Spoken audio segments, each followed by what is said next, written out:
שלום לכולם. Hello everybody.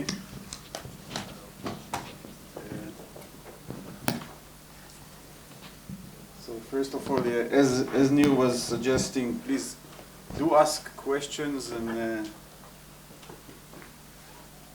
let's try to make it as interactive as possible. And if Neil is here, you are welcome to stop me yourself, okay? Whenever you feel that you want explanations. Because some of the other people may be shy and you are not shy. I know that from quite a few years. So I want to talk to you today about EHRs, about data that is available to us as analysts when we are trying to use computational approaches to understand health trajectories. So this may be, I don't know, you probably have very mixed backgrounds, so it will kind of use ideas, in many cases terminology, from different domains, so it may be challenging. So again, do ask questions. Can you put the mic a bit higher? Higher. And in particular, we will discuss concepts from medicine. I'm not a doctor, not a physician. And also from biology. Because deeply inside, I feel that it's impossible to do anything meaningful in this domain without really understanding physiology, pathology, and then also biology, in addition to data. Can you define really in this term? Really understanding? Yeah. At least at the level of the domain expert. Okay. What can we do?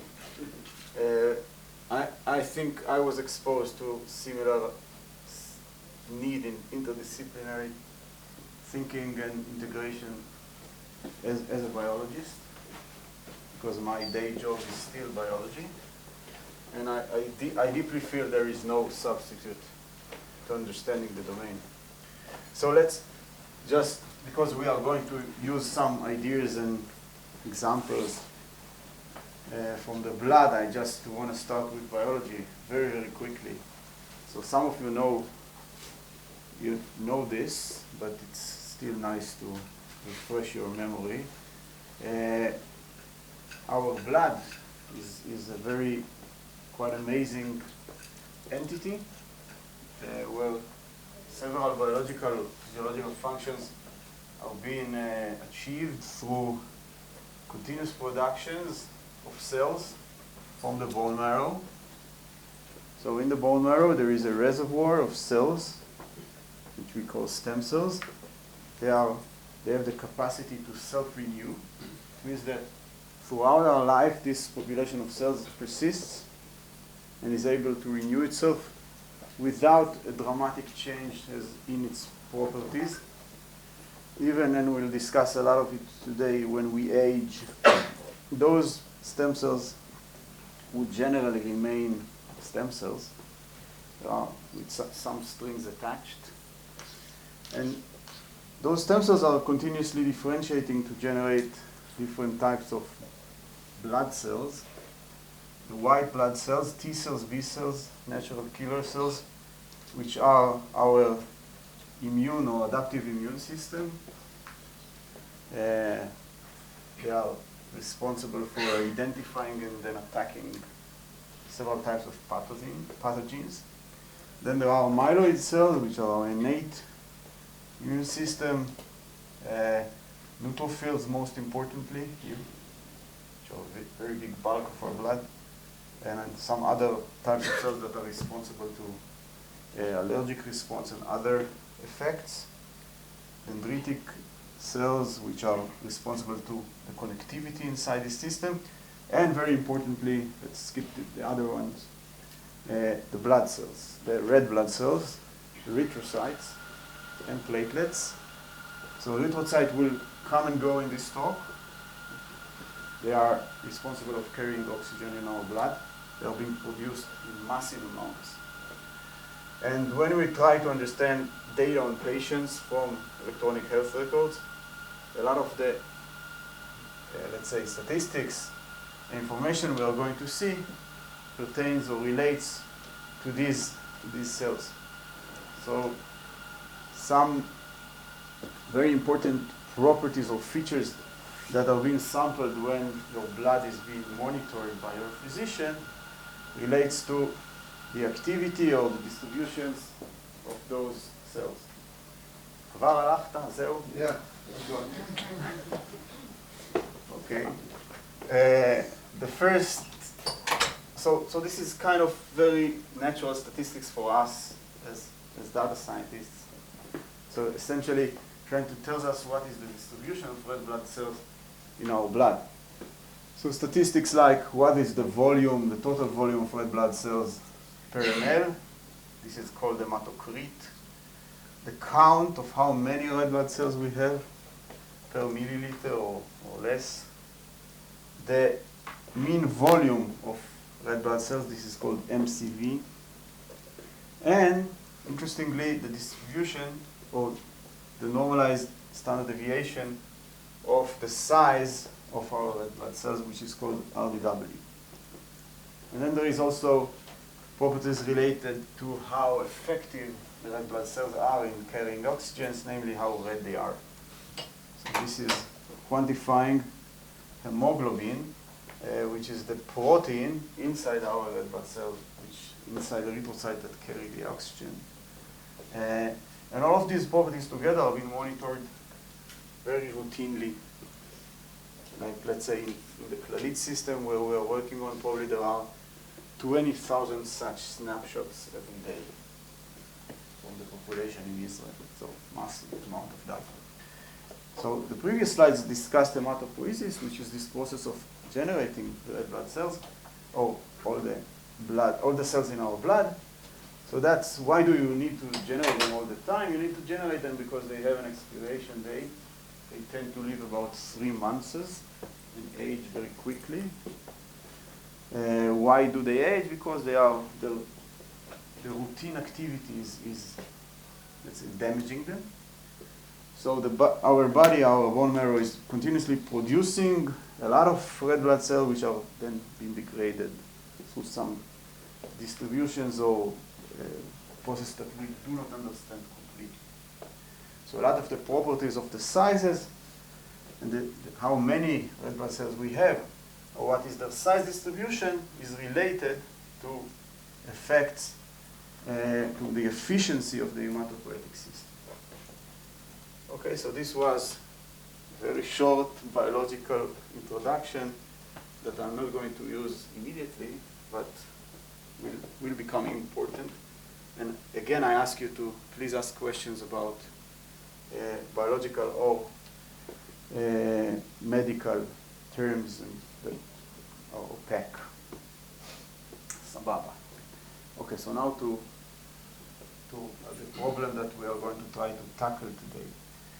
So essentially, the holy grail for many of us is to try and come up with a better computational model for patients, for us.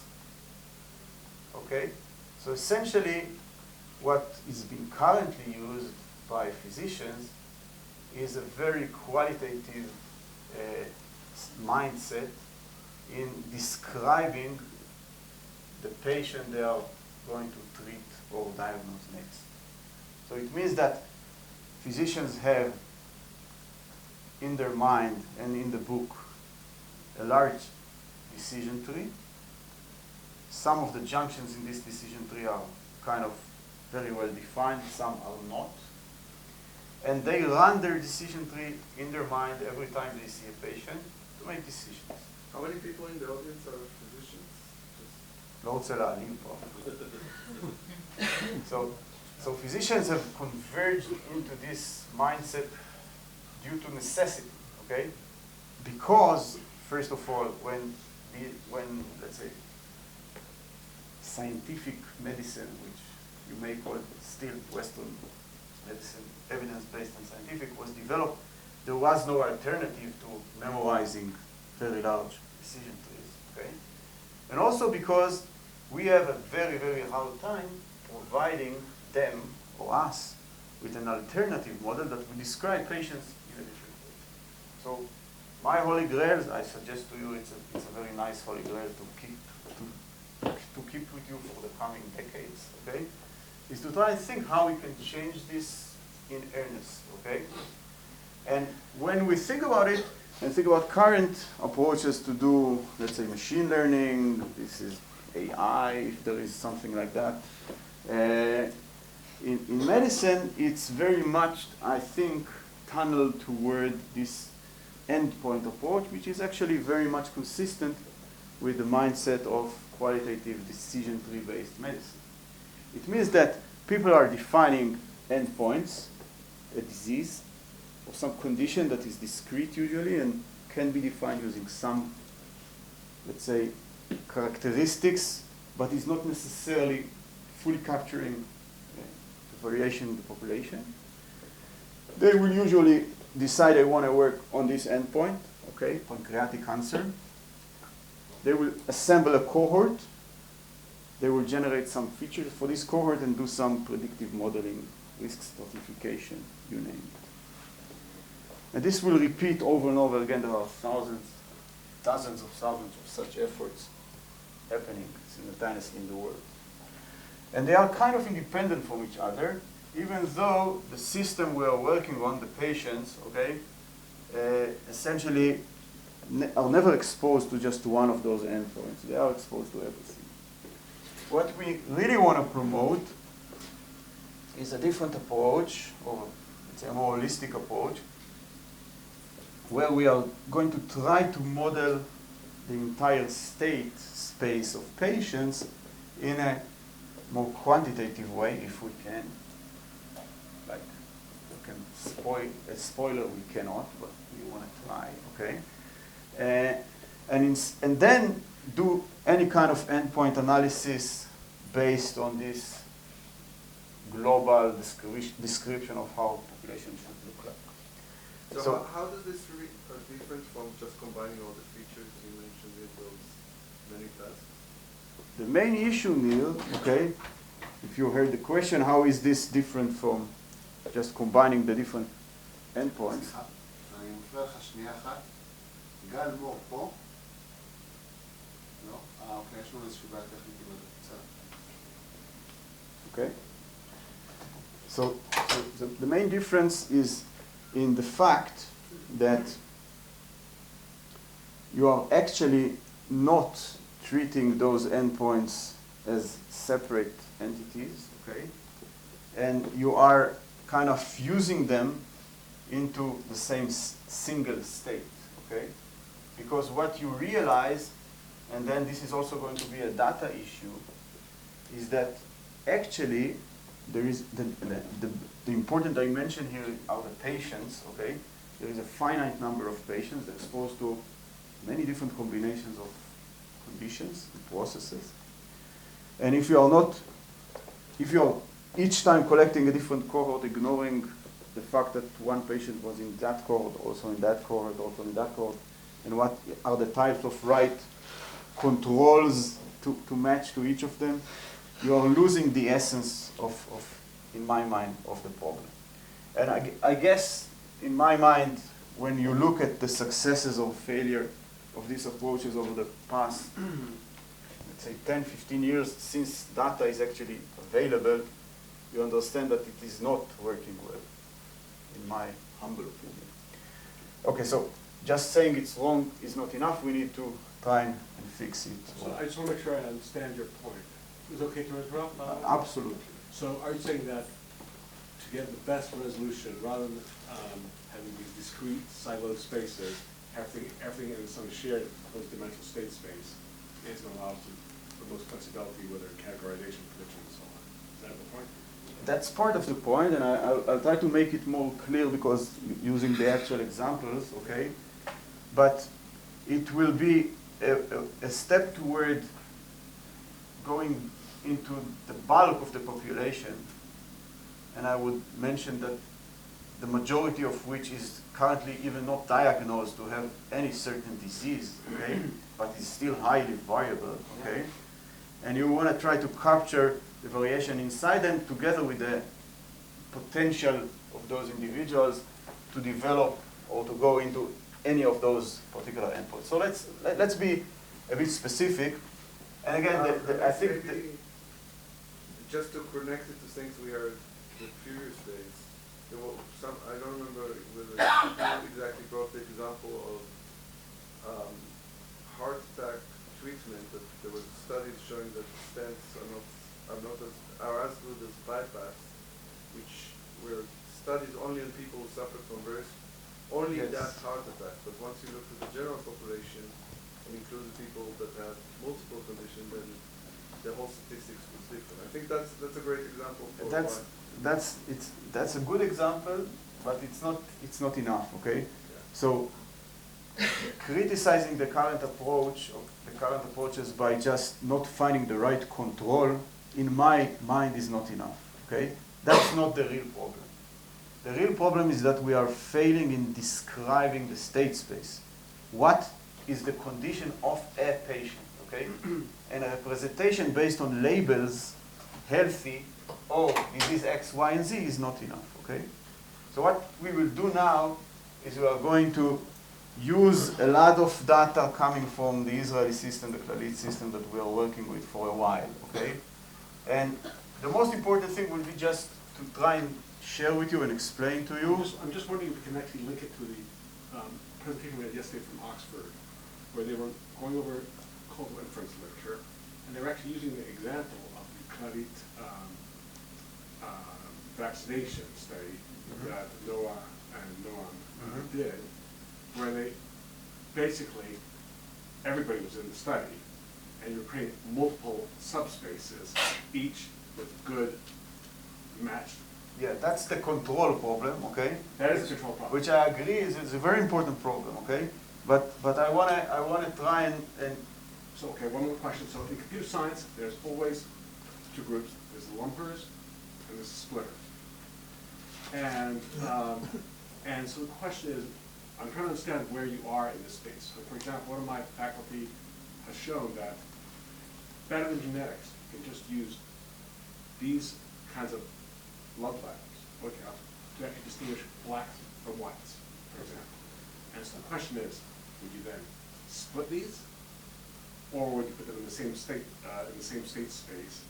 And yes, so I think the message from today's results would be that I want to put them absolutely in the same space. so you're a lumper. Okay. I'm an absolute lumper, so Maybe we should let Amos continue. a bit, okay, and then we can discuss more, okay.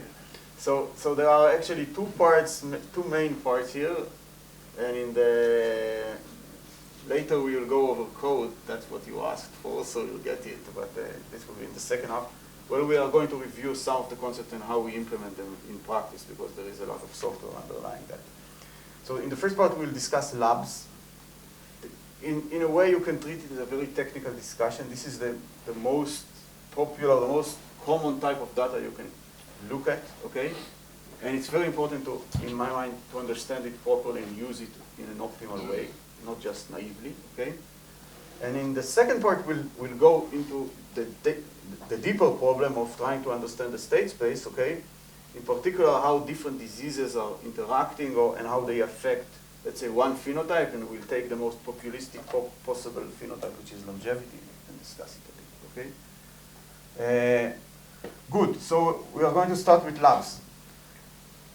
Labs is the best real source of data that we have in EHRs, okay? They are quantitative, okay, and they are essentially the basis of most diagnosis, but there are many, many problems with them, okay?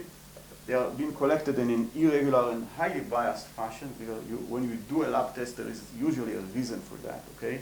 Which is confounding everything. And also, unfortunately, they are unlinked directly to most of the diseases, okay? So in many, many cases, the system converges to sample several aspects of physiology that are, let's say, easy to access, or technology of the 1950s was enough in order to actually characterize it.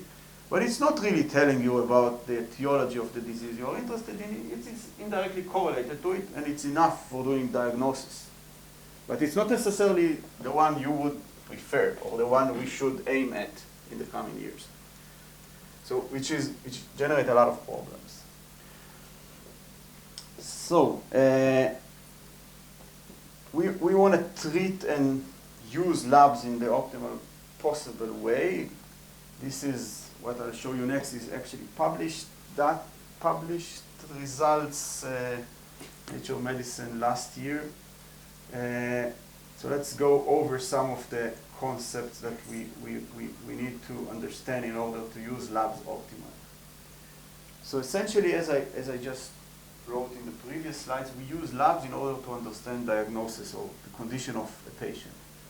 If I'm going back to the vision of generating, let's say, a characterization of the patient space, labs are going to be the main features in some terrible multivariate distribution that describe the patient state. But we need to understand what are those features telling us and when and where they were collected and why. Okay. So the first thing we want to generate is just the normal distribution, a more normal multivariate distribution of all the common features, all the common labs we are collecting, including those hematopoietic erythrocytes features I showed you in the second slides. So when you're looking at a patient trajectory in his life or her life, there are many time periods that are likely to be monitored that are not necessarily telling us anything about the distribution of labs in normal healthy individuals. For example, a patient can be pregnant, okay? A patient can use a certain medication for some reason, and a patient can develop certain type of disease. In all of those cases, the system may have collected lab data on this patient, but it wouldn't tell us really what is the expected distribution in normal healthy individuals, something we really want to understand as the basis for doing other stuff. So in this project, we can actually go and identify those time periods, and I'll show you software to be able to do it effectively in the next module, okay? And then try to only sample those areas or those time periods in patients in which the measurements are actually relevant. Okay, so, and then we will come up with actually new estimations of what is expected, what is normal for a patient to have. Because the current normal ranges in the textbook, those that goes into the decision trees of physicians, are embarrassingly uniform. They are usually different for males and females, and that's about it, okay? There are some exceptions that are correlated with age in a certain area, but usually not, okay? And this looks a bit odd. Yeah. Basically, the data scientists make the same error. As I'll talk about in my lecture tomorrow, I was visited by someone who had just started a company out of Google, was modeling labs across most systems, selling it to across Blue Shield. And so I'm going to ask them the question I asked. I'm going to ask you the question I asked them. Why, if you're unfortunate enough to be like me, white male, between age 50 and 65, and it's 3 o'clock in the morning, and I have a little white blood count, my chance of death is 53% in the next 3 years. When it's 3 p.m., my chance of death is 3%. Yeah. Why? That's obvious. So obvious, tell me. Because if you use this data from current EHRs, it's probably that you were measured in 3 a.m. only if you're almost dead in a hospital. Exactly. So what are we doing here? There's 2 systems that we're measuring. We're measuring health system dynamics. When are these being measured?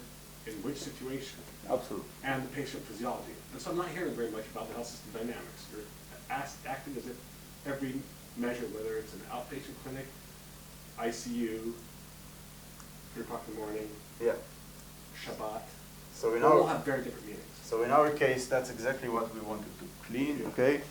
And we made a very big effort to identify all serious diagnoses, all conditions, all periods of time in which patients are probably not healthy. As the system defined them, we'll see in the next hour that that's already not a very good definition what the people define as healthy, but okay. So at level 0 we have normal ranges from the textbook, okay? At level 1 we actually have the empirical distribution of the actual values after we cleared all things that we think are not representing. Is there such a thing as a healthy improvement? No, and we'll talk about it, okay? But there is a first approximation which is based, as I answered Neil, on what the system knows about, okay? So if the system is defining it as healthy, we'll start by defining it healthy. He or she isn't just healthy, there is no such thing, okay? But after we are doing those empirical distributions, we want to understand to what extent it captures the state of a patient inside this multivariate complex cloud I was alluding to. So this is what we want to do. We want to know to what extent the data we are collecting for a patient, when he or she is bona fide healthy, to what extent it represents a state. So, okay, so we have this very quite heavy process of cleaning up the data, okay? Starting from 700 million diagnoses, classifying them into chronic severe cases, which allow us to automatically identify all time windows in which patients are probably not well, okay? Then we look at all medications, okay? And we ask which pairs of medications are significantly correlated with changes in any kind of lab test. We filter them as well, okay? We are left with almost 600 million filtered tests, okay? And then we do additional filtering of only taking samples that are measured in the morning. You were saying that, okay? Because that's where normal people are being monitored in Israel, at least, okay? And then we can do modeling, okay? We can do modeling of this multivariate distribution, in particular asking what is the real normal range, okay? And how it is changing with age. So just, I mean, as a person above age 50, I wonder how many people above age 50 pass the test and are not. Come on, and I'll show it. Yeah. No, I mean, is this First of all, okay?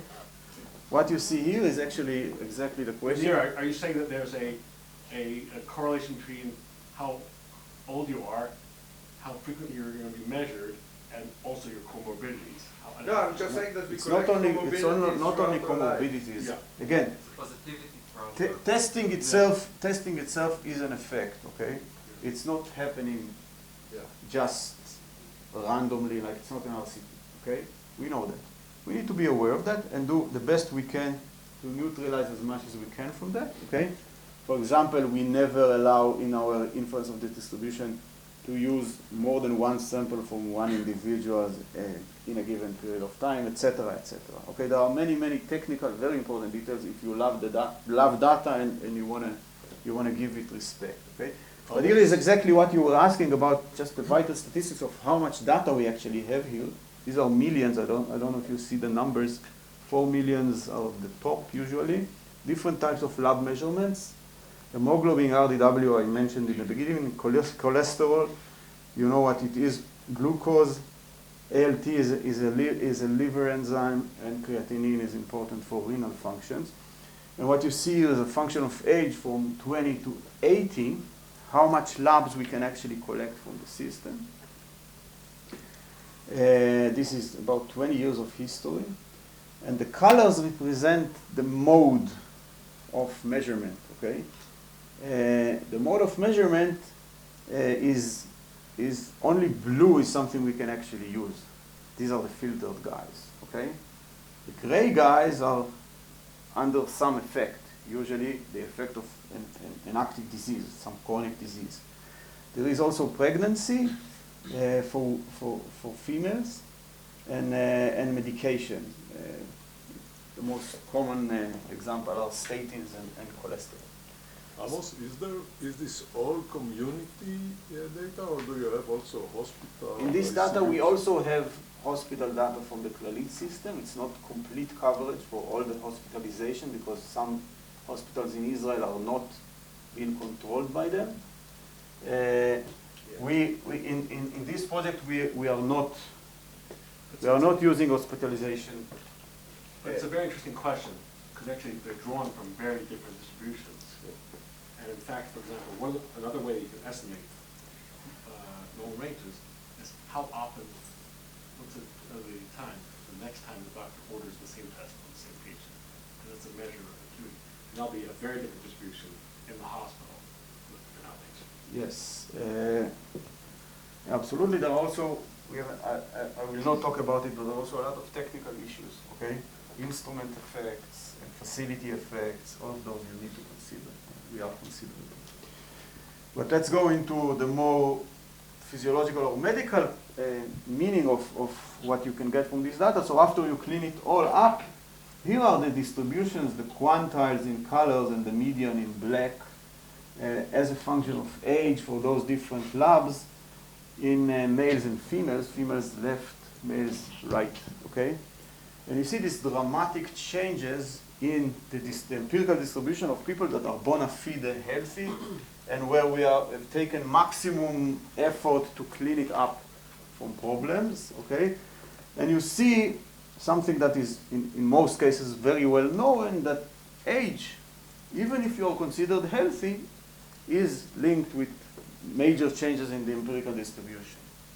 So if you want to think of people age 70 or 80 here and are healthy as the normals, okay, then the normal distribution for age 80 is very different from the normal distribution at age 50. And just so I understand what you're doing here, you're really saying you don't have any other comorbidities? These are exceptional old people. These are not normal old people. These are increasingly exceptional old people as you increase. We'd like to model this. As By you the time you're 80, if you don't have it, you'll at be least so one comorbidity. Maybe in Israel you have a lot of health. Wait patiently and you'll see, okay? It's of course a decreasing fraction of the population. You can easily see it here, okay? Yeah. So the huge, vast majority of lab tests that are being taken for old people are for people with a well-characterized chronic disease. Okay. Do you think you are able to model the reason for the lab test? But in the pipeline you presented, you can see that you model like chronic disease and medications that might be associated. We'll talk about it. Okay. My general approach to problems like that is first do the best you can to understand the empirical distribution. Okay, and clean it up from factors you understand. Technical factors you understand. Okay, ascertainment bias you understand some of them. Okay, so clean them up. Okay. Then you have an empirical distribution. It is still highly confounded. We have no doubts about it. So we can start working on it. Okay. So in this project, we were essentially looking into understanding how personalized, or to what extent those labs define a state. This was very important to us because a priori I had no good understanding of how much information we have. Okay? Beyond the fact that if you are healthy or sick, you will have a different distribution, and that's clearly a state. Okay? So the current definition tells you you are healthy, you're supposed to be, your sample should come from the normal distribution, period. Okay? Well, incorrect, you'll see in a second. Or you're sick, and then your sample will come from the distribution conditioned on the fact that you have a disease X. That's not good enough, okay? So we wanted to quantitatively improve that. So we see a lot of age trends that are known and less known. Or for example, this transient increase in liver enzyme is described in the literature not that well, okay? So there is a lot of stuff to work with here in the sense of changes that are linked with a well-defined process, which is aging. Okay, so if we assume age is something that is characterizing the same thing in all individuals, which is again incorrect, but at least to a first approximation is not is something you want to work with, then condition on age you have a better description of distribution in healthy individuals. Just a medical question, just an interesting question. This transient increase in liver enzymes with age, did you look to see if it was coincident with the use of statins? Yes. So the answer is no? Again, as I mentioned in the previous slide, we take extra effort to clean up all cases where there is a lab measurement that was taken after a certain drug was purchased. We have the complete purchase records of all drugs. Mm-hmm. That's part of the advantages of having such longitudinal coverage, because you don't have to guess what is the state of the patient, because you have the entire history. By the way, I'm not going into it, but even we are not, of course, trusting completely, not the diagnosis, of course, okay, but even not the drug prescriptions, and we may fix the time a bit and do a lot of tricks there. Okay. There's one bias in age that you might not cover. People who are more older might have underdiagnosis of conditions. For example, for hemoglobin, that's one that stands out significantly. I'm in internal medicine resident. We see a lot of patients coming with low hemoglobin at the age of 80, and nobody actually looked into it. So they probably have MDS, and nobody did a bone marrow, nobody did a diagnosis. Again, that's very much the case, okay? But let's extend this a bit, okay? This discussion to the question of whether people with these levels of hemoglobin, or these are bona fide anemic, okay? Are they healthy or not, okay? It's a matter of definition that, as I started this talk by saying I don't like this definition. I don't like this demarcation, this discretization. I don't think we can do it effectively. So this is a snapshot of what the system is doing now, okay? The system is defining those people as healthy. Can we suggest 15 minutes of question-free progress and then we see... כן, אנחנו לעולם לא נגיע לאן שרצינו להגיע. Yeah, so let's Never, ever, okay? But we may not show you the code. That's fine. No, we want to see that. Okay, להמשיך. I'm just trying to get it. So you need to stratify for millions of things here, okay? And I'm just showing you some of them. When you have all of the data, you need to make the maximal effort to find additional features, okay, that may be linked. So in that case, for example, are the age-linked trends we saw related to, let's say, BMI, okay, as a proxy for lifestyle or as a proxy for many physiological effects that we know about. So here is some stratification to low and high BMI that show you that a lot of those trends are actually surviving the BMI stratification. A very natural and important stratification is to socioeconomic clusters, okay? That's always a bit, there are a lot of uncertainties in that, in Israel and in general, but some first approximation to socioeconomic 4 clusters are showing you that a lot of those trends are independent of. There may be an overall shift, okay, due to lifestyle, but the overall age trend is there. And another question that you can ask as a preview for what you'll see much more extensively later is whether those differences, okay, in lab values that are within what people are currently called the normal range, do they have any meaning at all, or maybe they're just fluctuations that don't have any impact on health? So you can take individuals that are currently considered healthy and have labs, all those examples, there are others of course, that are within the normal ranges, and you see the quantiles of the normal range. And you can even then normalize the lab values to the age trend you saw here. Okay? Now these are quantiles that are controlled for age. And then ask yourself, is there going to be any kind of correlation with outcome for those patients? In that case, just look at all-cause mortality. Again, it's a terrible outcome to look at because it is so heterogeneous, but it describes something about the relevance of those labs to the health state of those patients. And in many, many cases, these are Cox regression hazard ratios. I don't want to go into the details of how you do that, but it's very, very standard. And you see that there are very strong trends. For example, the most famous example is RDW, this variability in red blood cell sizes that is highly correlated with survival. So high RDW is not good for you, even if it's well within the normal range. Okay, we'll see much more about on this in a second. And of course, those labs, even if they are inside the normal range, are not independent variables. They are highly, highly correlated. Here are UMAPs that are looking at these multivariate distributions for 20 different labs that are normalized to age. It's very ugly, okay? But you can definitely see that people that have high hematocrit, HCT here, I'm not sure you can read it, or high hemoglobin are partly correlated with people with very high red blood cells, okay? On the other hand, people that are anemic, okay, will show the typical properties of an anemic individual. We are not surprised, okay? But there are deep additional structure inside. So let's keep this. Okay, so now we want to move into longitudinal models. And the natural question to ask is how much data we actually have in a typical system in order to be able to do it. Let's assume we have complete recordings from 20 years of history in a system like the Israeli system. In other countries, these types of data is becoming more and more available. I would mention it's difficult. People that are coming from the US will tell you it's impossible because the system is completely bizarre, okay? But a lot of the other systems are making good progress to become available. Why not? Why not? These are public systems. The data is there, okay? So you will see more and more of it.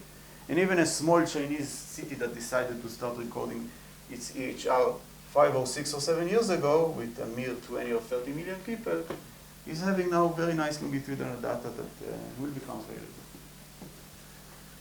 So in the Israeli system, it's really surprising to look at how many encounters or how many samples of labs you have per patient, okay? These are people that are 45 to 65 years old. They are not in the chronic disease era. They are just developing it, okay? And many of them have over 10 time points or even over 15 time points in the course of I think here it's 15 years. So there is a lot of longitudinal data. Many people have been encountered with the system even though they are healthy. Of course, this is also confounded. Many of them have all kinds of somatization. They are more, let's say, more cautious about their health, okay? And this would have an impact, okay? But at least the basis is there. So now let's try to start and ask the question of whether those labs, even if they are completely normal, are giving us a patient state. So we can do something which is very simple. We can just compute autocorrelation between two measurements of the same individual after we cleaned the age effect, okay? So we normalize everything to age, and we ask if you have a relatively high percentile when you were 30 years old, would you still have it when you are 40 years old? We can do it in 2 years or 5 years gap. And here are some results of this. We call it the personalization index of the lab, which again, it's not more than the autocorrelation or the correlation with a certain time gap for age normalized percentiles, etc. Okay. And you see that for some of the labs, the autocorrelation is very, very high, like hemoglobin, glucose, okay? And again, all of this is for people that are considered healthy. Once you are diagnosed with anything, let's say diabetes, you are out of the distribution. We treat it in a different class. But of course, the fact that you are having a certain state, for example, you're developing anemia, so lower hemoglobin, or you're just born with higher hemoglobin, okay? Or the fact that you are naturally born with higher glucose level or you are developing diabetes are two different types of effects that can contribute to this personalization, to the fact that you are, let's say, keeping your lab state kind of conserved, okay? And as you are going to, for example, start developing a disease, perhaps you are going to be more and more conserved in your state. So if you're going to become anemic and someone else will not, okay, then it is possible that your personalization, the fact, your conservation of the state would increase. So what you see here, it's a bit rough, okay, but it's a comparison, okay, of how 5 years personalization index is behaving in males aged 40 to 45, okay? And here is the difference between how conserved it is in age 70 and age 40. Note that we are not comparing here the same individuals because we have no individuals that are covered for 30 years. How do you define conserved? What we are showing here is that it's this autocorrelation of the lab. So cholesterol, okay, is highly correlated within an individual in age 40 to 45, okay, and it is going to become even, let's say, more correlated in age 70, okay. So some of those labs are going to change dramatically or going to change significantly in the trajectory as you age. So you cannot just think of it as something that is given. It is related to chronic processes or to physiological processes that happens inside the healthy individuals. But so we wanna do more about that. Okay, skip this. Okay, and we can try and ask ourselves to what extent this state is genetic or is something you are born with, and to what extent it describes an ongoing physiological process inside healthy individuals. So what we can do, at least to start and approximate that, is to estimate heritability. So in this system we have a lot of pairs of parents and childs. Okay, the Israeli system is relatively cohesive, so in the same system you'll find many, many parents and many, many children. And you can estimate neurosense heritability, which is, again, just essentially the correlation between parent and child of age normalized. Remember that it's very important to normalize the age, lab values, and compare them to our, okay, so just do that, okay? And here you can do it 2 times, first for young individuals, and second to older individuals. And what you see is that generally there are labs that are highly heritable. That's actually well known, meaning that the fact that they were conserved inside patient is probably, at least to a great extent, contributed by their genetics, okay? There are labs that are very poorly heritable, and usually the color code tells you how personalized it is, so the heritable ones are also very much personalized, which are drawn in yellow here. And those that are very lowly heritable are going to be lowly personalized, which also makes sense, okay? So this is just infrastructure starting to understand to what extent those labs can be used as an indicator of states. You can then do let's say a practical trick, okay? Maybe to try and make this useful, okay? You can try and think about a new way by which you want to define the normal range of a lab for an individual, okay? Because when a patient comes to a physician and you see, let's say, a high or low hemoglobin, but this high or low hemoglobin is within the normal range, this is currently, according to textbook, being ignored. But good physicians will take note, will say, aha, there is a change here, but there is no quantitative framework supporting this notion. So what you can actually do is develop prediction or quantitative prediction for the next lab measurement of an individual, given all the history of this individual, and apply it only to healthy individuals, okay? And so the process is you define the healthy cohort, you extract all the labs at time t, okay? you extract the outcome, which is a certain lab at time t plus 5 years, for example, or 2 years. And then you do some imputation because a lot of the data here is going to be missing. Let's not go into it. And then you do a standard regression like XGBoost to predict the outcome from the features. What you are going to get is a model that tells you what is supposed to be the value of this individual 5 years from now. And next time, it's going to be sampled. So you're taking all the lab tests and predicting one? As features, you're going to try and use everything, but of course, not all of them are going to be useful. You're going to cross-validate it and make sure you're not overfitting anything. This frightening matrix you see here, which you cannot read, okay, is just showing you which type of features are being used for which labs, okay, for the prediction of which labs. And the diagonal is always the features use the same lab using itself to predict its next outcome, which is essentially this personalization effect I showed you 2 slides ago.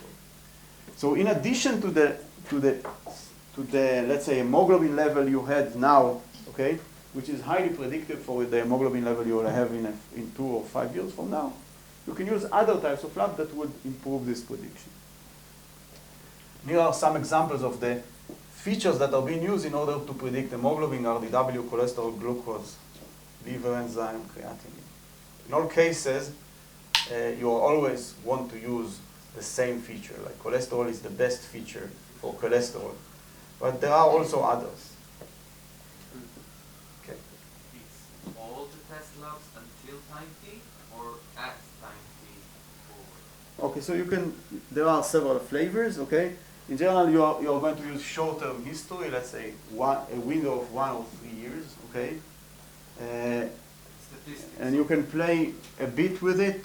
As so far, it's how to get much more power, and we'll discuss it more later in this talk. It's how to get more power from going many years back, okay? Due to all kinds of problems and that we can discuss. So this feature importance is at time t. What you see here are feature importance at the window that was used by the prediction, which as far as I remember, is 1.5 or 2 years. So I think to clarify the question, if I understand, is we have supposedly, ideally, I have all the measurements of 2 years ago, and you can now predict all the measurements here, and every one of those can depend on some of those, but you're not modeling codependencies here in this model. Yes, currently each of the models is doing it independently for one lab, okay, and it is so the error model, if you will, okay. The abnormality is assuming independence, okay? There may be abnormality at the level of the covariance between the samples, which is going to be interesting, but is not being treated. But again, we want this just as a basis, so please be patient and let's discuss the more ambitious modeling approaches later after you see how we want to treat real, let's say, diagnosis. בסדר? עוד another urgent question? Okay. It's not urgent. No, please ask. Just a slightly basic question. Especially for healthy people, I think a lot of the interactions and HMOs don't end up in lab measurements, right? But a lot of the information will be in the clinical notes that physicians take. For example, lifestyle maybe, and probably many other signals. Can you say something about what kind of signals you would like to get from you don't have, that may exist in the free text? So I don't want to discuss free text, okay? We have. I suggest we take this off. Let's try to make progress on this. This is super important, but I think let's discuss. Yeah, I said it's not urgent. So let's defer this discussion of what types of feature we want maybe to later. We still have some time. So, okay, here are some statistics that tells you how successful this model, okay, or not successful, okay, showing you a kind of the R-square you see for the percentile, age normalized percentile of a lab for healthy individuals only, okay. So you have 0.55 for females hemoglobin at age 60, okay. that's considered a good result. Okay? If you're, and the different curves here show you different levels of modeling, where the best one is the one that use all the features. Okay? The second best is the one that use only the same lab. Okay? And you see that you have very small improvement, but in some cases you do that. So accuracy is not something to just dismiss, okay? Because that's in many ways it's the essence of the system, okay? So you can definitely, even with today's data, with today's system, you could in theory give physicians much better indications, immediate indications, as to the normality or the, let's say, a surprise score regarding how odd is a lab measurements of a patient that coming to them with some history, which is not been done today at all. So, is our spread really capturing what we want? Because the surprise score sounds to be much more important than the actual, how No, well we okay, predict. so you can do the same, okay? But then you are asking yourself, would a surprise score or would deviation from normality give you any power or any additional statistics that will allow you to predict some meaningful outcome in the But future? before that, you talk here about the prediction of the value, the mean. I'm asking, how good are you at predicting the variability that we see in the data in healthy people? Because the variability will define how abnormal you will call a value later on. So this is essentially me showing you how well you capture the variability at time t, given information you have at time t minus 5. It tells you exactly how well you capture that, okay? It may not, I'm not sure I'm following, but please, let's continue, okay? So again, this R square may mean nothing, so this surprise score of normality may mean nothing. You may want to plug it into the existing decision tree I was talking about in the beginning, okay? Which is a challenge, okay? We want to change this decision tree, but it will not change immediately. So we need to find ways to plug into it, let's say, better decisions. So here is a very famous decision tree in medicine, which is chasing after the reason for anemia. Anemia is lowering of red blood cells or hemoglobin production. And it can be classified into macrocytic or microcytic, depending on how big are the red blood cells, the MCV we discussed in the beginning. Because each of them can give you hints on different diseases. So in the first one, you are worried about, for example, worst case scenario, colon cancer, okay? Iron deficiency or colon cancer.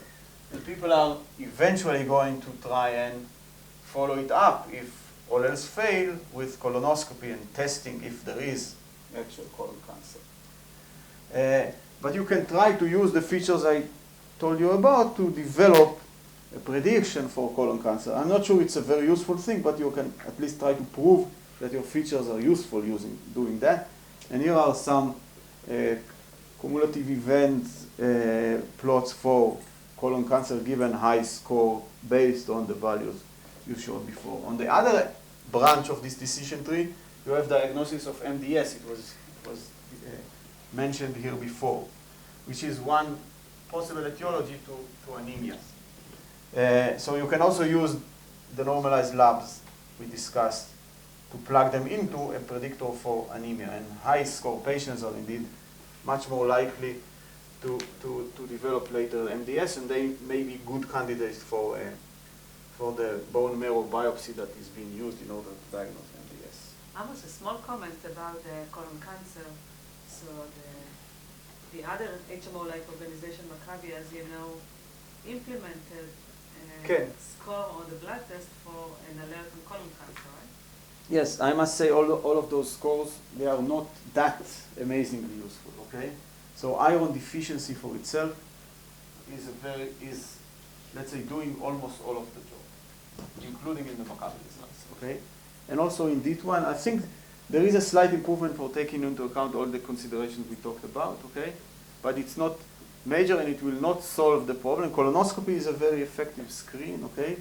So, and interpreting whether you have created real patient benefit or not is tricky in a scenario where many of the people are just doing this screen now by default without any indication.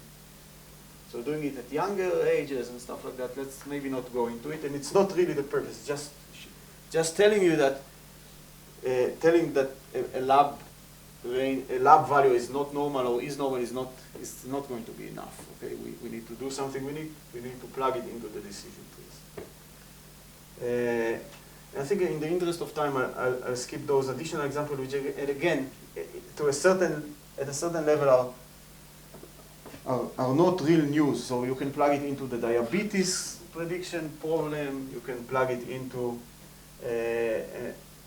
the renal failure process. All of them are complex processes that I want to actually talk more about now in a more holistic perspective. But you can plug those scores into them and maybe do a bit of computational benefit there.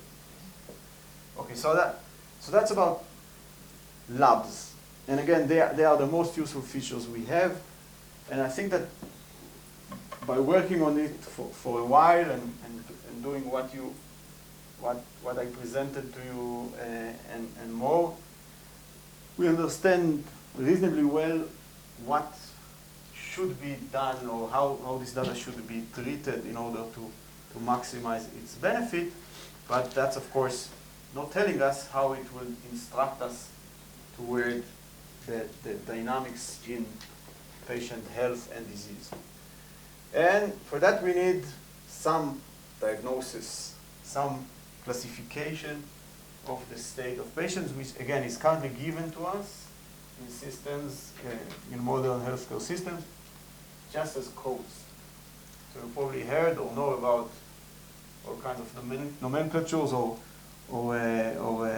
hierarchies of diagnosis definitions like ICD-9 or 10, which are trying to capture the state space of disease, okay, and categorize it or in some, let's say, some useful way. And the decisions tree that are running in the physician's head are essentially trying to eventually do something that is called differential diagnosis and zoom on one of those leaves in this big tree, or directed at cyclic graph in many cases. Okay, and we wanna connect into it and try to do more, because we believe that many of those diagnoses are arbitrarily defined, are discretizing a continuum, and there are many complex interactions between them. Physicians know how to deal with that because they are actually making a lot of soft decisions around their decision tree. Okay, but if you want to help them or do something which is more quantitative, you want to take one step further.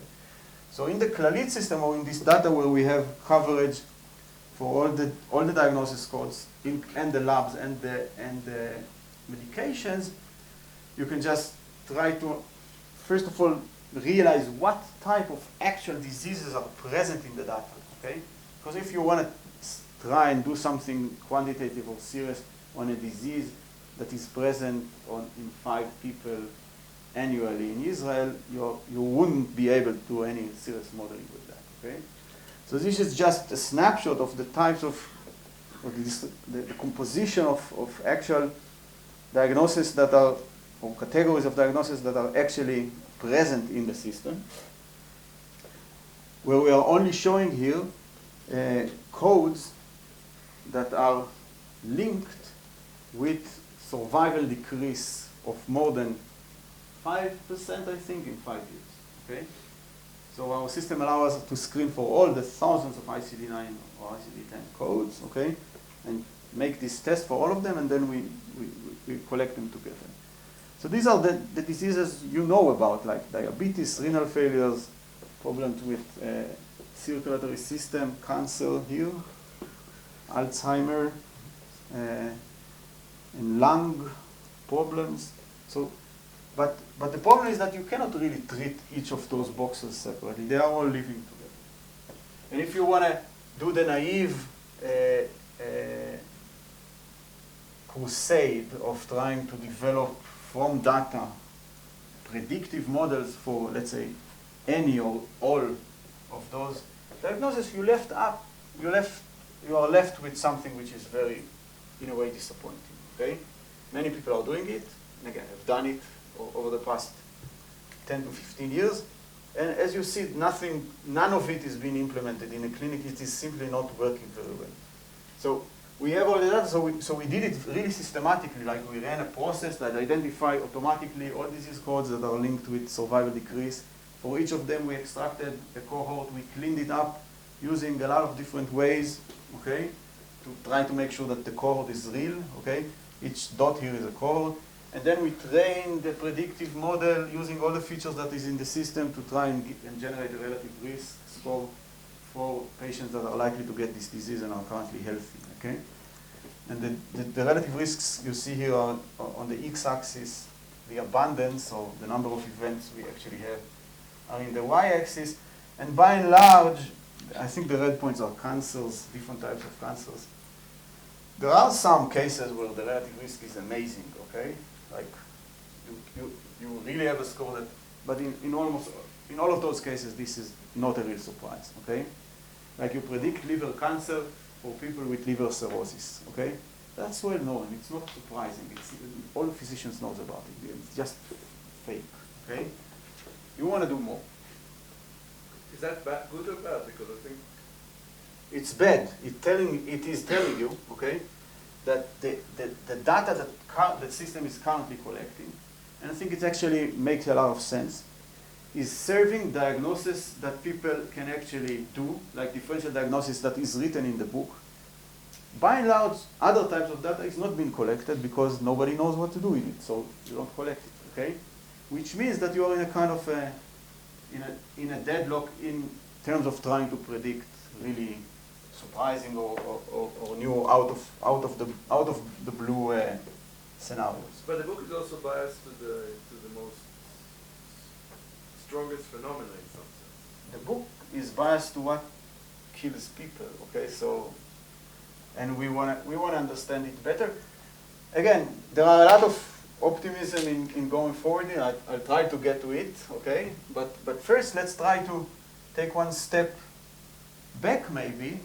And instead of try to focus on the endpoints, on those diseases that are written with an ICD-10 code and are going to kill you, okay, let's try to understand what is the dynamics while you are still being considered healthy, as, again, going back to the Holy Grail we discussed, okay? So I'll show you an approach that we are trying to do. This is now unpublished. By the way, all of this work is mostly done by Netta, Mendelssohn Cohen. You'll see picture at the end, and Aviezer Lifshitz in the lab, with the help of many others. So here is what we are now doing. Okay, so we are starting with something which is very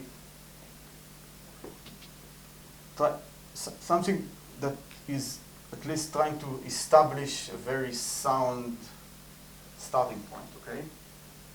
And somehow, maybe embarrassingly, in health, the best starting point is actually the end. Okay, when someone is dead, that's something that which is true with 100% probability. Okay, what can be done?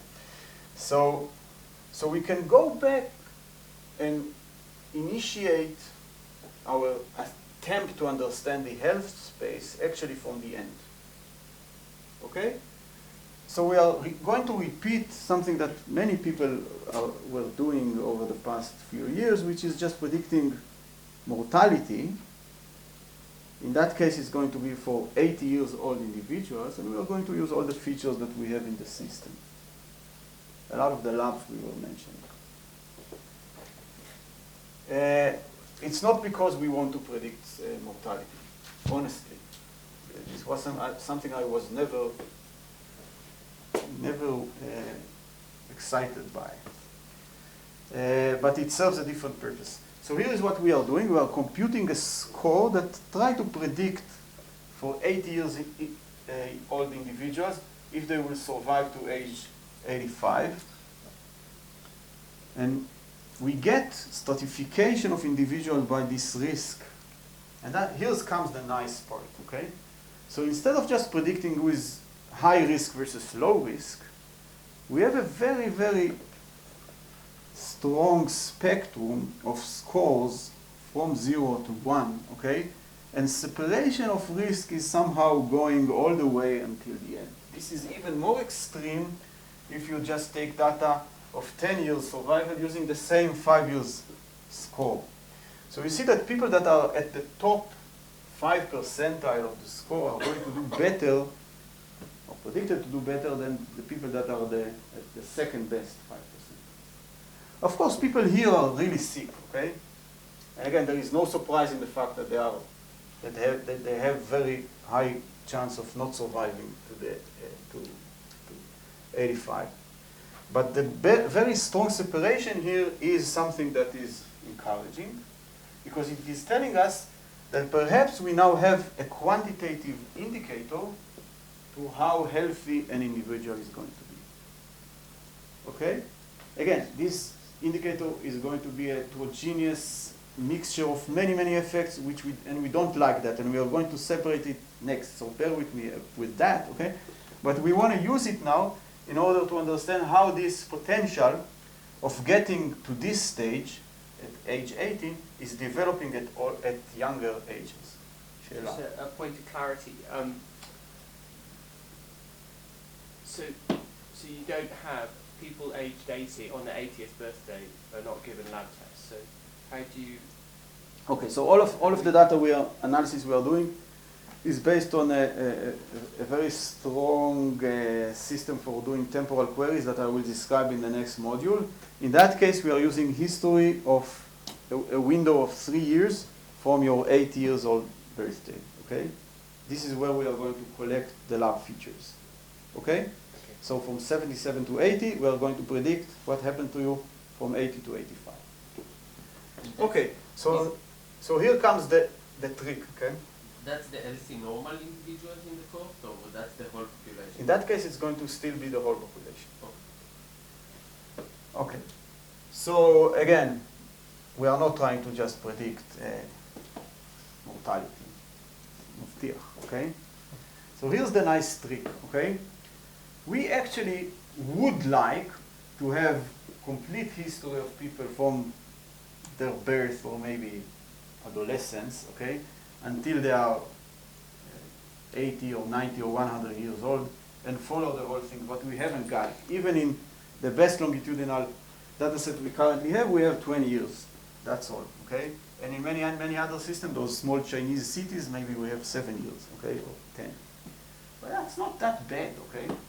So what if we would take those 80 years old individuals where we have a score that predicts whether they're going to survive or not at age 85, and define a new phenotype, okay? And the phenotype is going to be the fact that they are here, that they are doing very, very well, here. Okay? So we will redefine a class of super healthy individuals as the one with, let's say, top 5 percentile of score. If we have this way, and we are defining it based on 3 years of lab history, that's all, okay? From 77 to 80, because this is what our predictive score was using. So we go now to 75 years old individuals that have history from 72 to 75, which we can use as features. And they also have features from 77 to 80, which we can use in order to compute whether they are doing very well when they are 80 or not. Okay? And of course, we also know if they survive to age 80. Do you have a gap time? Like, it's not very impressive to predict that someone is going to die if you see a lot of life-saving treatments at the age of 80. So we typically design a study that says, this is the history, that's a gap where I don't see anything, and that's the future I predict.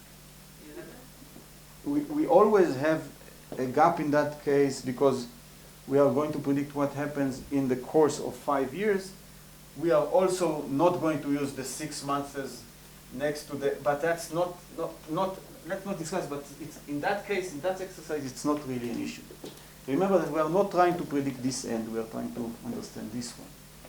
Okay, so at age 75, we generate a new score. This new score is based on a prediction problem, again, like a standard machine learning, like stupid random forest XGBoost thingy, okay? But the outcome is nice. The outcome is a composite of the fact you are going to die, or you're going to, the fact that you're going to do very well and not die, okay, at the age 80. But once you did that, you can, of course, go do it also for 70 years old individuals and all the way until you're young, okay? Remember, each of those prediction problems was trained on a different cohort of different individuals, okay? Because you don't have the full coverage for the entire time period.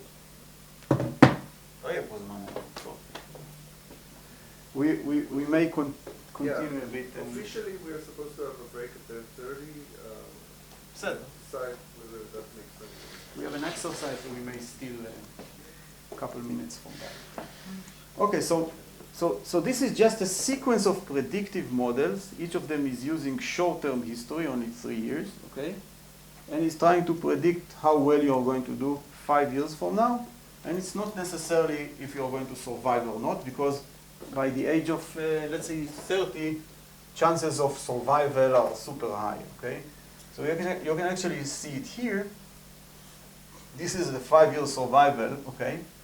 And of course, the 5-year survival is something that is going to be 100%, for young age, even for the purple one, which are the low-scoring individuals, or the green one, which are the high-scoring. So at early age, you have no immediate separation, okay?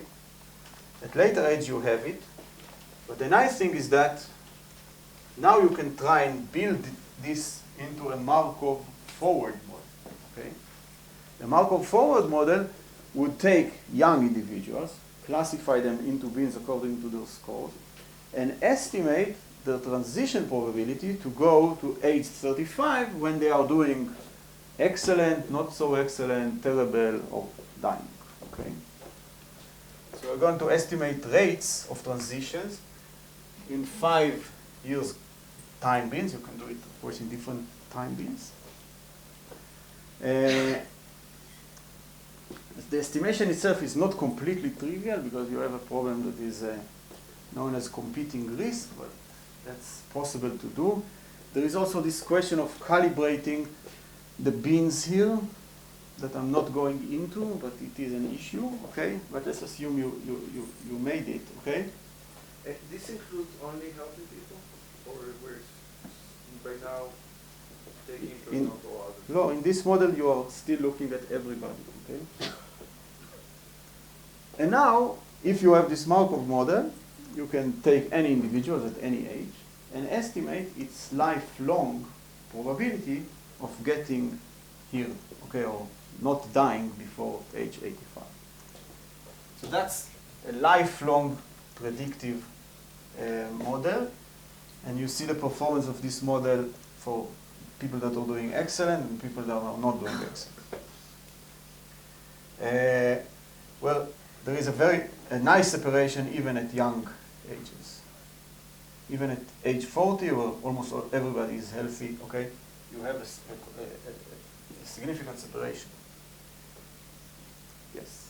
You said the data is 20 years long, so basically what is the ground truth when we do this analysis for 40 years? For this there is no ground truth. This is just the model predictions, okay? So how do you evaluate? You can, it's easy to evaluate it based on, let's say, longer time periods, because we only use 7 years or 8 years, and that's very nicely validated. And you'll see much more impressive validation in a second. Okay. So the immediate question everybody asks is where we are on this. Yes. No, I think the immediate is what can we do with that? Yeah. Okay, so you can tell us. The longer clue. I don't like it, okay? Why is that curve at the end of the lower? Sababa. This is showing you how likely you are, okay, to survive age 85, okay, if you are now age 80 and you are alive, okay. Here you are doing very well, you are doing terrible, and you are 75 years old, so you have a lower probability of getting to 85, okay. So some of the risk is being exhausted. You'll see it in a second much more impressively with the diseases. So I want to still. So there is like a practical question: are we continuing for at least 15 minutes more? As long as the crowd is with you, you're in charge. The coffee people can wait. But do give them a break or something. Sababa. So let's try to finish this scientific part. We'll go more quickly on the code later. Beseder. Okay. So this longevity state is, as people were gently saying in this room, is not very interesting. Okay, it's even a bit annoying. So what? So we know that there are many different diseases that can contribute. But can we do something real with that? Okay. In particular, can we understand this extra healthy longevity state better? Okay. First of all, we can ask if it's correlated to known diseases. Okay. Which is something we actually would like to model. So there are two statistics we can ask. So here we are stratifying by this 80 years old mortality score, and we are looking at the chance, okay, that an individual is already diagnosed with type 2 diabetes, chronic kidney disease, COPD, it's lung, heart, or liver. So of course, there is very strong correlation between the chance that you are diabetic and having a low score. And if you are having an excellent score, you are much less likely to be diabetic. That's standing condition. But again, the correlation is not perfect at age 80. And more interestingly, the chance of incidence of newly diagnosed type 2 diabetes given the score, okay, at age 80, that's very weak. The reason is that most of the risk and most of the effect of diabetes is happening much earlier, okay? So when you are already age 80, okay, and you are doing very well, okay, the fact that you are doing very well is now not at the hand of those known common chronic diseases. And again, these are the most common chronic diseases they were selected because this is these are the processes, okay? The thing that is not present here, or two classes. One of them is this mixed bag of cancer, okay, which is very important, okay, but it's very heterogeneous and hard to model, okay. And the other one, which is even more unfortunate that it is not represented here, is Alzheimer, or this process of age-related dementia, which is simply very, very ill represented in the EHR, because the diagnosis is very problematic. There is no quantitative readout, and we are kind of blind in understanding the process. So we'll have to accept the fact that this spectrum is not really present here. So let's move forward. These diseases, they are etiologies that must contribute to the spectrum or to the accumulation of the health state by the age of 80, so we want to model them, okay? In particular, we want to ask the classical question of whether the aging itself is contributing to them, or whether those chronic processes are independent deterioration of different organs and different physiologies that will eventually, or will drive aging. We want to mix and compare the two, and again, all of those diseases have highly age-related incidence rates. This is incidence and prevalence for those chronic conditions. You will see it's striking, but again, it's well known. By the way, you see that in some of those cases, the potential is being exhausted by the age of 70, and then you start to see decline. Those that should be diabetic are already diabetic, and those that are somehow immune to that would not be. Beseder. So we want to now move one step forward, okay, and develop a model, okay, that will tell us not only survival but also the progress of a certain disease, okay? We do the same trick. We first build a predictive model for the disease at age 80. Settle? With competing risk of death. as I showed you, it's not going to be very useful for age 80 because the potential there for newly diagnosed cases of, let's say, diabetes is going to be low, but that's the starting point. Then you are redefining your score, okay, as you saw before. Now it's a generalized condition. Either you have a very high score for the disease, a very high chance of getting the disease in the future, or you're actually having the disease.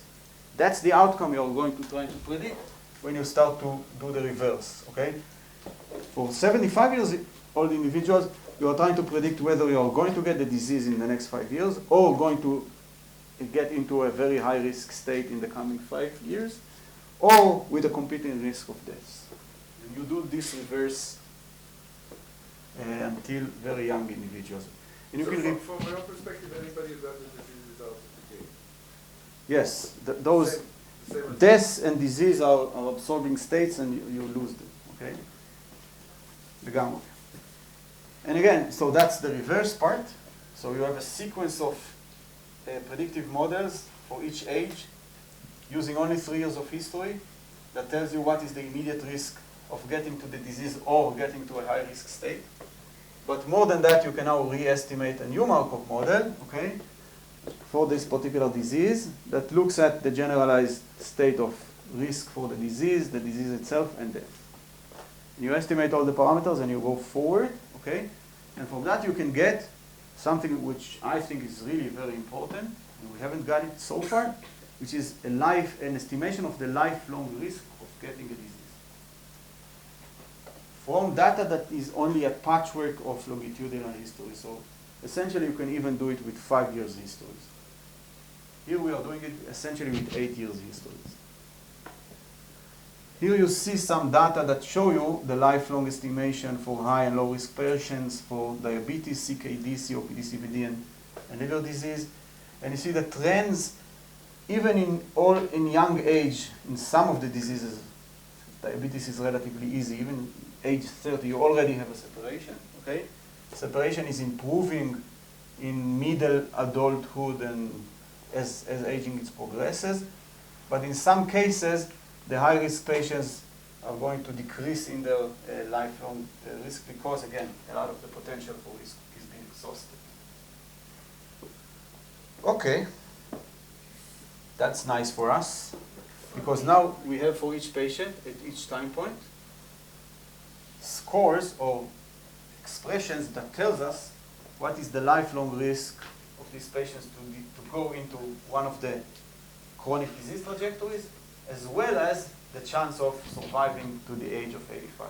So just to understand, the probabilities here are essentially at age 50, it's a probability I have type 2 diabetes, condition that I'm still healthy right now at age 50. Yes, yes. So the decrease is essentially because we're conditioning on a very unlikely state for the high-risk patient in later ages. Yes, the decrease is because it is here you are actually integrating the potential of getting the disease at age 70, 75, 80, 85, and 90, and here you are only integrating it at the risk of getting it at later than 80, so it's a lower risk.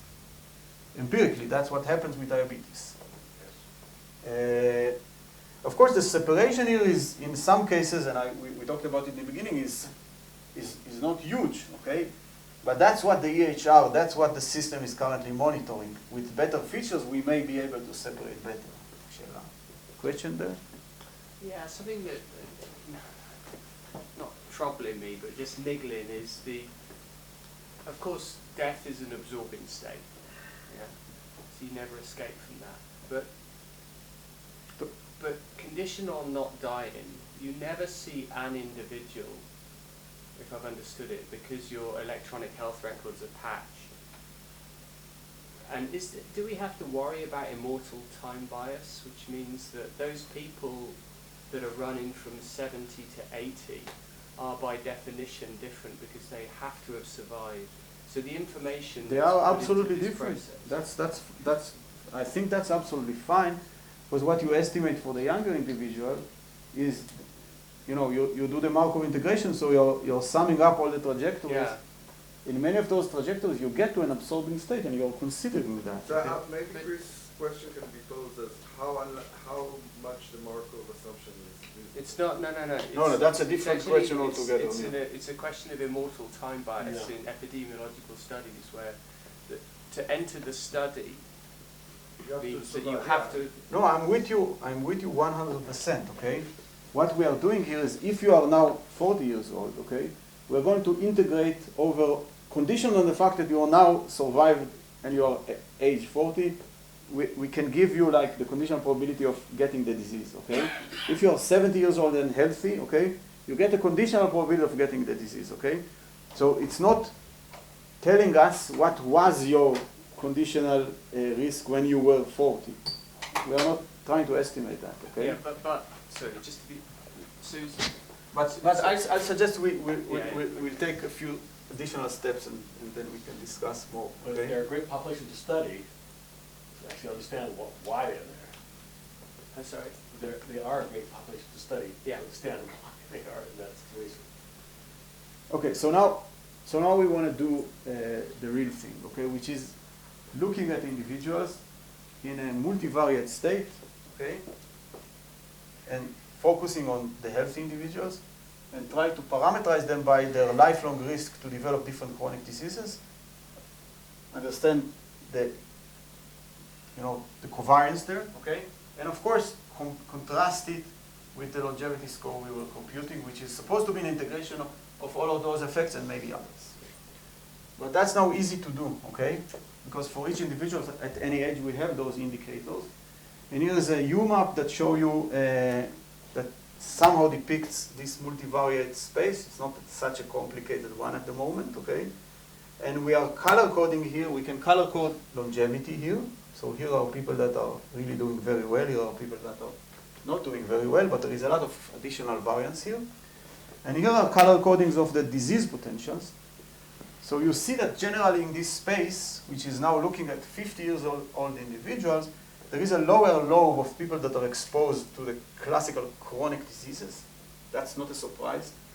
They are characterized by high BMI, bad sugar, cholesterol, all the classical things.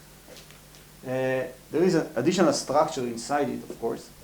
But in the upper lobe, surprisingly, people are not exposed to those risks at all, but still they have a longevity variance, which is actually what we want to achieve. We want to try and understand and decouple the different factors that may underlie a progression inside the health space. These are now healthy individuals, only healthy individuals. So now we can redefine a new type of health here as an individual that is really doing very well in terms of its predisposition to develop each of the chronic diseases, okay? And we can try and explore those guys. So to simplify, we'll cluster them at the moment, and I still owe you some proof or to convince you that this is not just bullshit or not some kind of overfitting of bad data or the like. So there is actually a very nice way of convincing ourselves that this is not completely an artifact, okay? You'll see in a second. So we take the Clalit individual, we cluster them according to their multivariate function of longevity score. That's the outer circle, and the predisposition to the different diseases. So blue is good, and green is good, and red is bad, okay? So these people are exposed or predisposed to all of the chronic diseases and are also having very low longevity scores, okay? But there are two surprising clusters echoing the U-map you saw before, people that have no predispositions, cluster 1 and cluster 3, but are differing in their longevity score. So how can we convince ourselves that this is real? It looks like something that may be just some bias. So luckily we can go and ask a simple question about the survival of the parents of those individuals. So we don't have coverage of entire lives of individuals, but we do have information about their parents. And if some of this longevity effect we are talking about is heritable, we may see it as separating the parents' survivors. And indeed, if you look at cluster 1, cluster 3, and which are the two like ultra healthy individuals, like no predisposition to chronic diseases, but differing longevity estimates, versus the high chronic disease predisposition. So the high chronic disease predispositions, their median parent survival is not good. That's not a surprise, okay? We know it's heritable, diabetes and other effects. By the way, it's not just genetics, it's a great component of that is, of course, lifestyle. But surprisingly and interestingly, cluster 1 and cluster 3 are separated by over 1 year of survival difference. So you have, just based on metrics that we at the moment do not understand, but we'll see some details on them, okay? A separation of over 1 year in your expected survival, and probably more, because that's still is channeled through heritability and your parent survival. So it's a big effect, okay?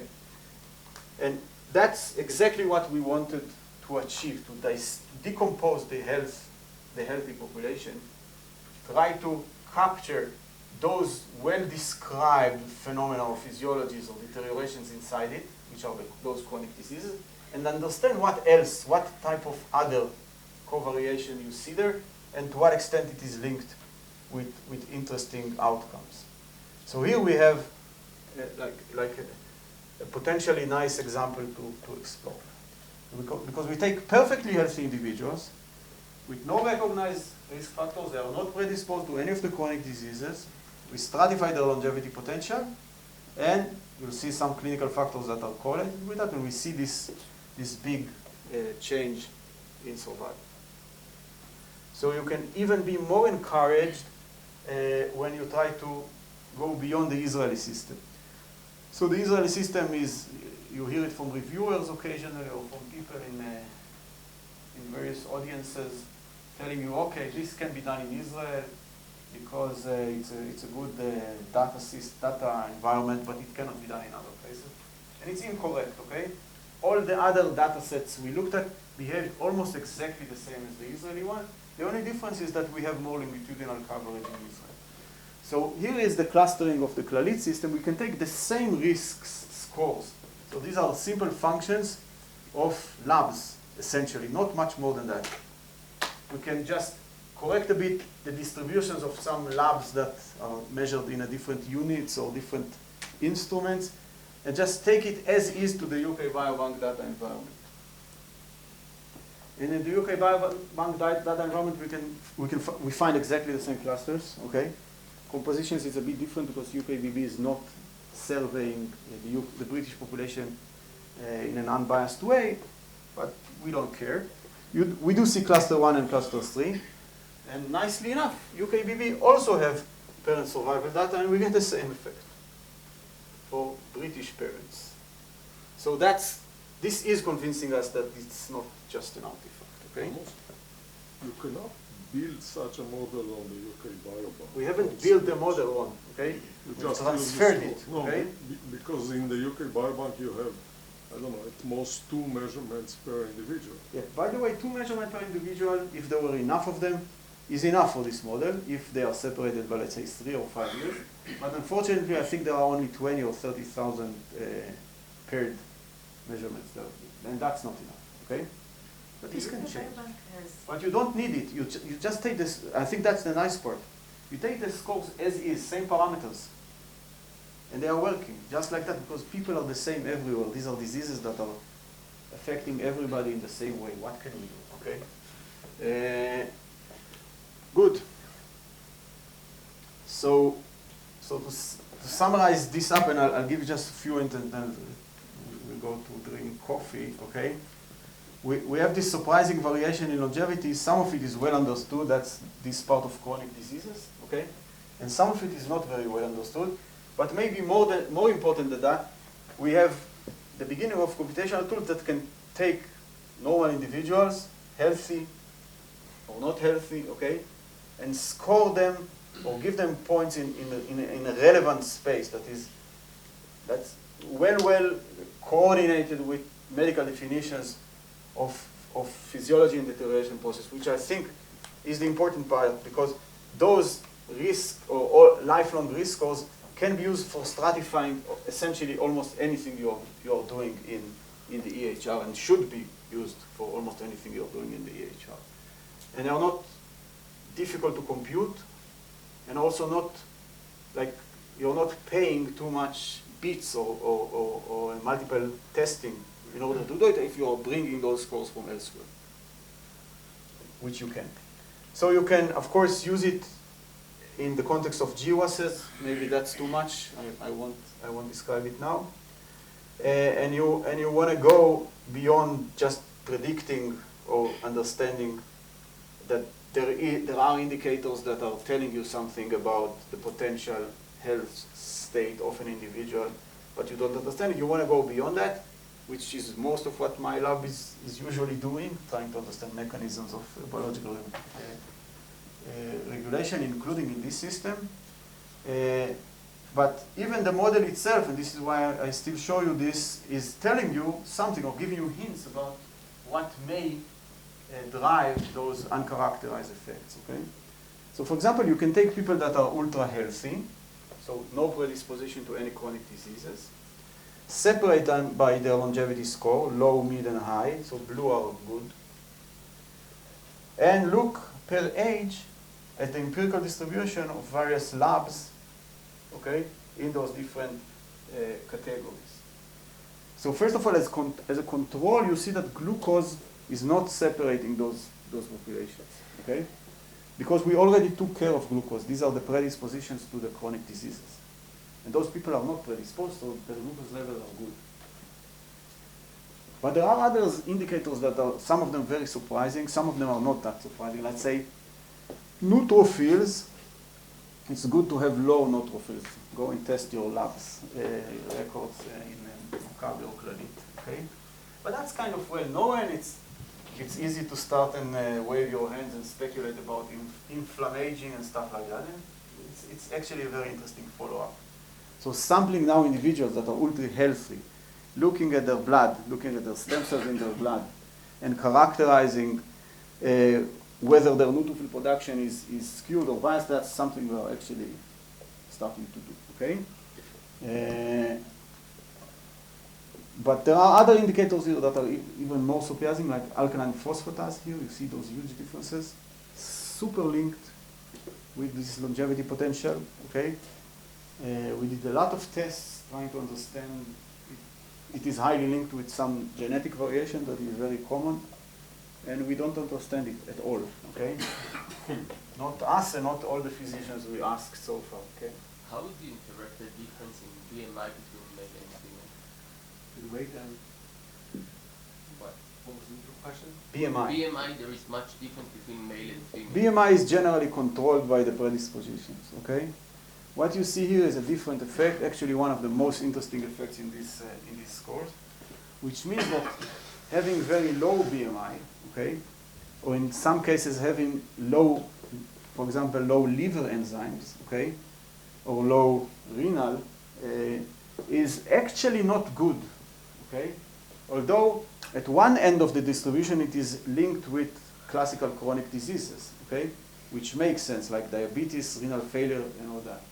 But at the other end of the spectrum, it seems that when you get to the age of 80 and you are unable, and now I'm really speculating, to sustain body mass, to sustain muscles, stuff like that, that we do not understand, it is at least linked with poorer prognosis. We cannot say more than that, but we need to figure it out more. There was a classic study 20 years ago that having high BMI at age 80 has zero impact on longevity. Yes, No, there is No, I understand. between male So and that's the female. concept. That's the Yeah, converse. so actually it's simply a composite distribution, okay?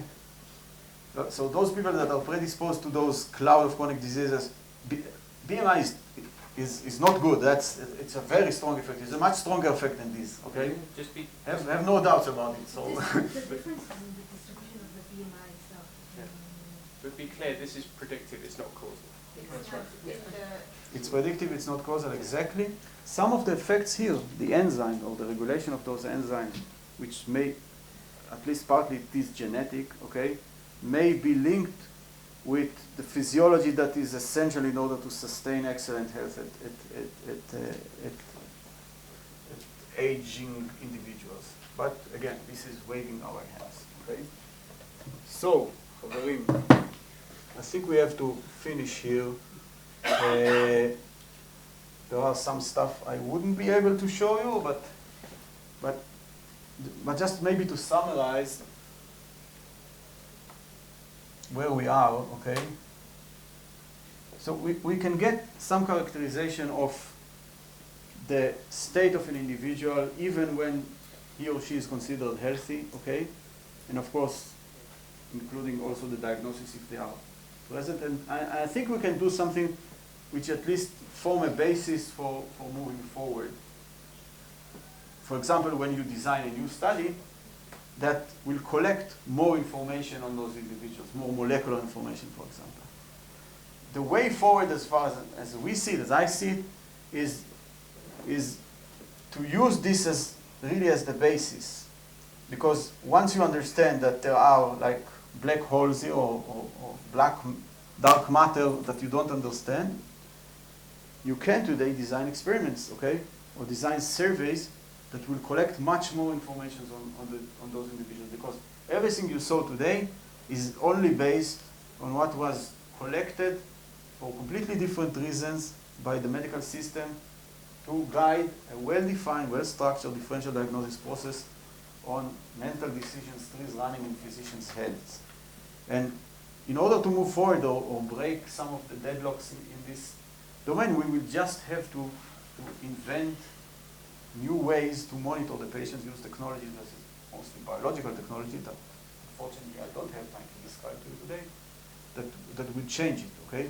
That would address more directly the etiology or the processes happening, okay, that drive those diseases. So 2 questions. One is, somebody who's running a test, could they compute your risk score based on the data they have on their, so that's a thing. I was very reluctant on generating an app for that, okay? Not from my perspective. But we decided that we have to do it, and the reason is that there are many companies out there that are selling it as if it's a big deal, okay? So I thought we should at least set some quantitative baseline that is publicly available. All of this is open source, blah blah blah. Okay. So, and the second is based on your comment looking forward. So suppose I will give you a lot of budget to collect prospectively data that would be useful to do this better 10 years from now. What would you measure on people, aside from calling them every 6 months to do all the tests you can do? No, so I'm very much against surveying, okay? Okay. I think it's not a good use of our money. I think a good use of our money is targeting diseases, targeting the way the system is working now. If there is now a process of differential diagnosis, okay, that is, let's say, crippled by lack of data, okay, and you identify an opportunity to measure something much better in order to improve it dramatically, let's do that, okay? Let's design cohorts of thousands of individuals, okay? Do very deep analysis on them using the right molecular modality. I can give you like 2 examples in a second, okay? And then convince yourself that here is a new something you can add to the current best practice, okay?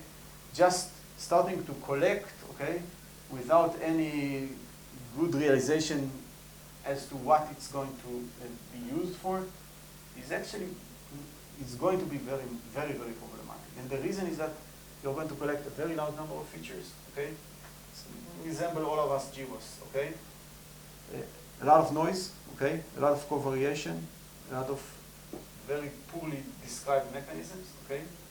And the outcome for those weak effects that we are seeing in the population is I'm not so sure it's going to be successful. But on the other hand, for example, people mentioned here MDS, okay? Maybe you should say what MDS is. Myoplastic dysplastic syndrome, it's an effect in the blood where certain mutations, okay, in the stem cells are causing proliferation of a certain clone. This is a semi-chronic condition. It can persist for many years, but it is reducing survival significantly. It can escalate to acute myeloid leukemia in some cases. It's a type of cancer, but a type of relatively, let's say, one of the mild types, okay? And we understand understand something about this disease, okay? These are clones that are proliferating in the bone marrow, okay? We can think of treating them, we can think of diagnosing them, we can think of characterizing the process in a direct way because, for example, we have today technology. This is also something we are doing together with Iran Shush at the Weizmann. We can collect single-cell RNA-seq from blood, okay? Stem cell in the blood, and characterize exactly how those clones are behaving, okay? So why not doing that? Okay, why starting to collect bulk gene expression from PBMC for millions of individuals where we don't even know what we are going to measure? So I think there are more and more opportunities like that. The basis of that is understanding the opportunities, or characterizing which some populations with type of diseases can actually be targeted now, okay?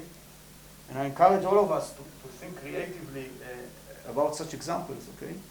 Because this is what eventually would be also, I believe, adopted by physicians. Physicians would not, as far as I understand it, adopt any kind of change to the best practice that will demonstrate 5% improvement in N, okay? Even if 5% improvement means $2 billion a year for the system. Because it's very hard to convince a physician that this is really working, okay? And this is not how the system is used to work, okay? On the other hand, if you convince someone there is a new tool for diagnosis or a new intervention, a new therapeutic, of course, it will be adopted, why not, okay? Especially by the specialty that is in charge of dealing with those patients. And this can happen now, and I think it is not okay that we, as a community, haven't been able to show successes like that so far. But I think there are a lot of opportunities that are here and will be. We will see them in the coming years. We'll take a coffee break. We'll skip this. Just say thank you again to those beautiful people, particularly Neta, the head analyst of that, and Aviezer, programming a lot of the tools you'll see as time permits in the next module. Rami is building GUI mostly above this infrastructure to allow physicians to ask questions, and Misha was implementing a lot of the infrastructure, like the database engine. You'll see that is powering a lot of this analysis. Together with our collaborators and friend, I want to mention Gabi Barbash that is helping us for quite a few years now to actually get the data or maintain the data access, which is always. So, tada.